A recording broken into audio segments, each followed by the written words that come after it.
Hi friends, ఎలా ఉన్నారు? ప్రస్తుతం మనం చూస్తున్న నగరాలైన ముంబై, చెన్నై, కన్యాకుమారి, గోవా వంటి నగరాలు సముద్ర తీరాన ఏర్పడ్డాయనే విషయం మనకి బాగా తెలుసు. కానీ ఒక 1000 సంవత్సరాల తర్వాత వచ్చే తరం వారికి ఒకప్పుడు ఇండియన్ కోస్టల్ ఏరియాలో ముంబై, చెన్నై, విశాఖపట్నం, గోవా, కన్యాకుమారి వంటి నగరాలు ఉండేవని, వాటిలో ప్రజలు జీవించేవారని, ప్రస్తుతం ఆ నగరాలు సముద్ర గర్భంలో నిద్రిస్తున్నాయని ఎవరో ఒక యూట్యూబర్ చెబితే వాళ్ళు తెలుసుకునే రోజు రావచ్చేమో.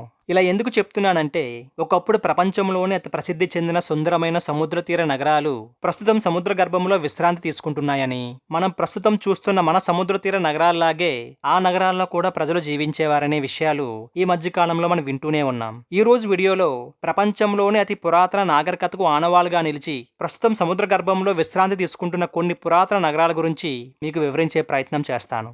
ఇప్పుడు చెప్పబోయే నగరం పేరు పావ్లో పెట్రీ. బిఫోర్ కామన్ ఎరా 3000 సంవత్సరాలకి పూర్వం గ్రీస్ దేశపు సముద్ర తీర ప్రాంతంలో పావ్లో పెట్రీ అని పేరు కలిగిన పురాతన నగరం ఒకప్పుడు వైభవంగా వెలసిల్లింది. తరువాత జరిగిన భౌగోళిక మార్పుల వలన ఈ అద్భుత నగరం సముద్ర గర్భంలో కలిసిపోవడం జరిగింది. అప్పటి కాలంలో ఈ నగరంలో 500 నుంచి 2000 వరకు ప్రజలు జీవించేవారు. సముద్రపు అడుగున శిథిలావస్థలో నిలిచి ఉన్న భవనాలు, వీధులు, కొన్ని సమాధులు మనం ఎప్పటికీ కూడా చూడవచ్చు. అతి భయంకరమైన భూకంపం రావడం వల్ల ఈ నగరం సముద్ర గర్భంలో కలిసిపోయిందని, అక్కడ జీవించిన ప్రజలు భూస్థాపితం అయిపోయారని శాస్త్రవేత్తలు నిర్ధారించారు. తరువాత నగరం పేరు హెరాక్లియోన్. సుమారుగా 2200 సంవత్సరాలకి పూర్వం, అంటే బిఫోర్ కామన్ ఎరా 2వ శతాబ్దంలో ఈజిప్టు దేశంలోని నైలు నదికి సమీపంలో హెరాక్లియోన్ అని పిలువబడే ఒక ఓడరేవు నగరాన్ని ఈజిప్టియన్లు నిర్మించుకున్నారు. ప్రస్తుతం తీరం నుంచి 7 కిలోమీటర్ల దూరంలో సముద్ర ఉపరితలం నుంచి 19 అడుగుల క్రిందన ఈ నగరం ఉందని 24 సంవత్సరాలకు పూర్వం శాస్త్రవేత్తలు గుర్తించడం జరిగింది. ఇప్పటికీ కూడా సముద్రం అడుగున దేవాలయాలు, అప్పటి కాలపు ఈజిప్ట్ కళాఖండాలను మనం సజీవంగా చూడవచ్చు. ఈ నగరం సముద్రంలో మునిగిపోవడానికి ముఖ్యమైన కారణాలు సునామీలు, భూకంపాలతో పాటు సముద్ర మట్టం పెరగడం వల్ల ఈ నగరం నీట మునిగిపోయింది. తర్వాత వచ్చే నగరం పేరు బయ్యే. ఈ నగరం అప్పటి కాలంలో రోమన్ ప్రజలకు ఒక అతిపెద్ద సముద్ర తీర రిసార్ట్ నగరం. అద్భుతమైన విలాసవంతమైన భవనాలు, స్నానపు గదులు, ఉద్యానవనాలు, అక్కడ ఏర్పాటు చేయబడిన అందమైన శిల్పాలు ఇప్పటికీ కూడా సముద్రం నీటి అడుగున మనం చూడవచ్చు.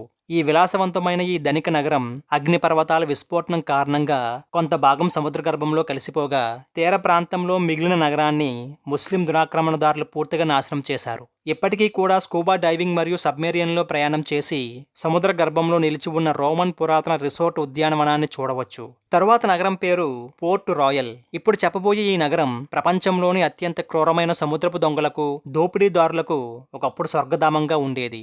జూన్ 7, 1692 సంవత్సరంలో 7.2 తీవ్రతతో భూకంపం సంభవించడం వలన ఇసుక నేలపై నిర్మించబడిన ఈ నగరం భూకంపం తీవ్రతకు ఇసుక భూమిలోకి కూరుకుపోగా, వాటిపై నిర్మించిన భవనాలు, ఇల్లు, రోడ్లు అన్నీ కూడా భూమి లోపలికి లాగబడ్డాయి. సముద్రం అడుగున సంభవించిన భూకంపం కారణంగా ఒక పెద్ద సునామీ వచ్చి నగరం మొత్తాన్ని ముంచివేసింది. ఈ నగరానికి సంబంధించిన చాలా భూభాగం సముద్ర గర్భంలో కలిసిపోగా దాదాపు 2000 మంది ప్రజలు ఆ కాలంలో ప్రాణాలు కోల్పోయారు. ఆ సమయంలో జరిగిన ఒక ముఖ్యమైన విషయం ఏమిటంటే, 2000 మంది ప్రజలు చనిపోయి భవనాలు శిథిలమై అందులో చిక్కుకున్న ప్రజలు ఆర్తనాదాలు పెడుతున్న సమయంలో వారిని కాపాడాల్సిన మిగిలిన ప్రజలు కూలిపోయిన భవనాల్లో ఉన్న డబ్బును, నగలను దొంగిలించడానికి, చనిపోయిన శవాల మీద ఉన్న ఆభరణాలను, వస్తువులను దొంగిలించడానికి వాళ్ళలో వాళ్లే పోటీపడి దొంగతనాలు చేసి కొట్టుకు చచ్చారని రికార్డుల్లో రాయబడి ఉంది. ఇంతకీ ఈ నగరం ఏ దేశంలో ఉందో చెప్పలేదు కదూ. జమైకా దేశంలో ఒకప్పుడు ఉండేది. తర్వాత మనం చెప్పుకునే నగరం పేరు ద్వారకా. భారతదేశంలోని అతి పురాతన నగరాలలో ద్వారకా నగరం ఒకటి.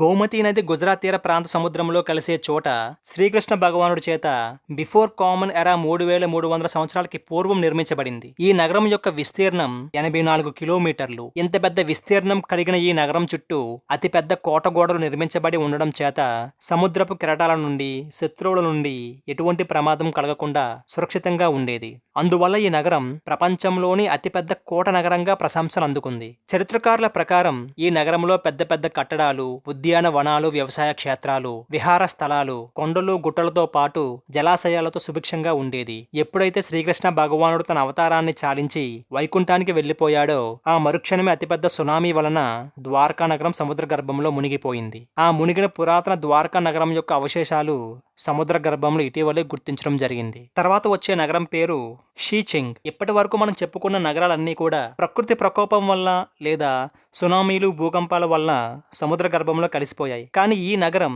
మనుషులు చేసిన పని వలన నీటి గర్భంలో మునిగిపోయింది. 1959 వరకు ఒక వెలుగు వెలిగిన ఈ నగరం చైనా ప్రభుత్వ పారిశ్రామీకరణలో భాగంగా ఒక పెద్ద రిజర్వాయర్ నిర్మించినప్పుడు వచ్చిన వరదల వలన ఈ నగరం నీటిలో మునిగిపోయింది. ఇప్పటికీ కూడా మంచినీటి అడుగున ఉన్న ఈ నగరాన్ని చూడడానికి పర్యాటకులు ఎంతో ఆసక్తి చూపిస్తున్నారు. తరువాత నగరం పేరు యోనాగుని. ఈ నగరం జపాన్ లో పశ్చిమంగా ఓకినావా అనే పెద్ద ద్వీపానికి దగ్గరగా ఉండే ఒక ద్వీప ప్రాంతం. ఈ నగరాన్ని సముద్రంలో మునిగిపోయిన ఒక స్మారక చిహ్నం అని కూడా అంటారు. ఈ నిర్మాణం మానవ మాత్రులు చేశారా లేదా ప్రకృతి వల్ల ఈ నిర్మాణం ఏర్పడిందా అని ఎప్పటికీ ఎవరు కనుగొనలేకపోయారు. సముద్రంలో మునిగిపోయిన ఈ ద్వీపపు ప్రాంతం కనీసం 10,000 సంవత్సరాల వయసు కలిగి ఉండే అవకాశం ఉందని శాస్త్రవేత్తలు అంచనా వేస్తున్నారు. 50 మీటర్ల పొడుగు, 20 మీటర్ల వెడల్పు కలిగిన దీర్ఘ చతురస్రాకార నిర్మాణాన్ని 35 సంవత్సరాల క్రితం కనుగొనడం జరిగింది. అప్పటి నుంచి దీని రహస్యాన్ని తెలుసుకోవడానికి శాస్త్రవేత్తలు ఎన్నో పరిశోధనలు చేస్తున్నారు. ఆ నగరానికి సంబంధించిన మూలం మాత్రం వాళ్ళకి అర్థం కావడం లేదు. ఈ నగరం మొత్తం ఒక రాతి నిర్మాణం లాగా ఒక పురాతన ప్రాంతాన్ని పోలి ఉంటుందని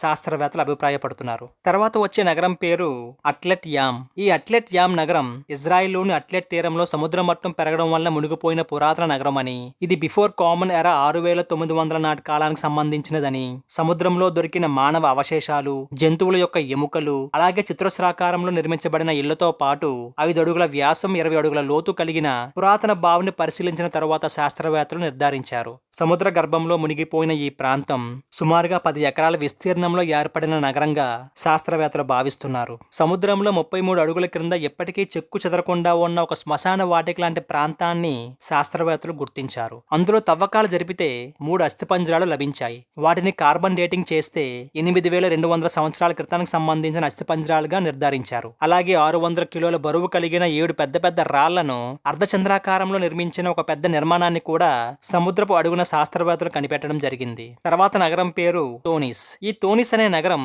మధ్యధరా సముద్రంలో మునిగిపోయిన పురాతన ఈజిప్షియన్ నగరం. బిఫోర్ కామన్ ఎరా 2వ శతాబ్దంలో ఈ నగరం వరదలు మరియు భూకంపాలతో పాటు భారీ నిర్మాణాల వలన భూమి ఉపరితలం కుంగిపోవడం వలన భూకంపం సంభవించి నగరం సముద్రంలో మునిగిపోయిందని శాస్త్రవేత్తలు అభిప్రాయపడుతున్నారు. మధ్యధరా సముద్ర ప్రాంతంలో మునిగిపోయిన ఈ నగర పరిసరాలను మనం గమనిస్తే అనేక కళాఖండాలు, భారీ విగ్రహాలు, శిథిలావస్థలో ఉన్న శిల్పాలు, పెద్ద పెద్ద గోడలతో పాటు 5.4 మీటర్ల పొడవైన ఈజిప్ట్ దేవుడి హ్యాపీ విగ్రహంతో పాటు మరెన్నో మానవ నిర్మితాలను మనం చూడవచ్చు. ఈ వీడియో మీకు నచ్చినైతే లైక్ చేయండి, షేర్ చేయండి, కామెంట్ చేయండి. అలాగే మా ఛానల్ కూడా సబ్స్క్రైబ్ చేసుకోండి. పక్కన గంట మాత్రం కొత్త మర్చిపోకండి.